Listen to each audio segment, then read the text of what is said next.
Vítam vás pri ďalšom videu. Od nášho posledného videa prišli nejaké 6 týždňov alebo mesiac a pol zhruba. No a ako to teraz vyzerá v našom akváriu. Zase už tu vidím ja, že budem spraviť nejakú úpravu tých horných rastlín. Tu trošku ide o sora svetlo, tu menej. Toto nám to osvetľuje. A toto už je trochu v tieni, vidno aj tie spodné rastlinky, čo sme kúpili od Invitalu, že celkom sa nám namnožili, vďaka tomu, že som ich stále trošku rozsádzal. Tieto rastlinky sme mali už predtým, tie ťahové zelené, ale tiež myslím, že boli tam kúpené podobne ako tie druhé.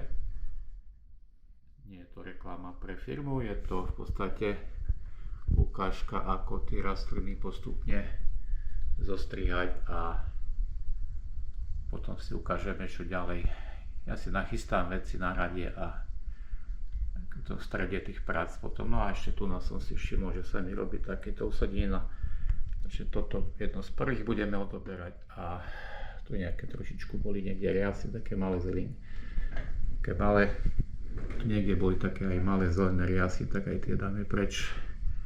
Trošku očistíme, vymenieme vodu a zostriháme nejaké rastlinky.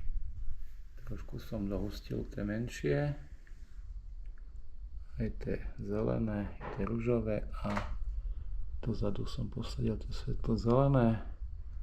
Skrátil som tie vysoké a teraz v podstate vodu máme spustenú, vyzerá to také ako veľký zmetok. A ešte uvažujem o tejto, tu som presadil neviem miesto, či ju neskrátim. A tu máme takú pomôcku, tu sme dostali, keď sme to kúpili. Stačí to celé zasadiť, ale potom zase keď sadíte kolo toho, tak vám to vadí. A dobre, keď to človek zakrie celé, pretože tam potom vidno tie kvetinačiky vzadu, keď je menej štrku.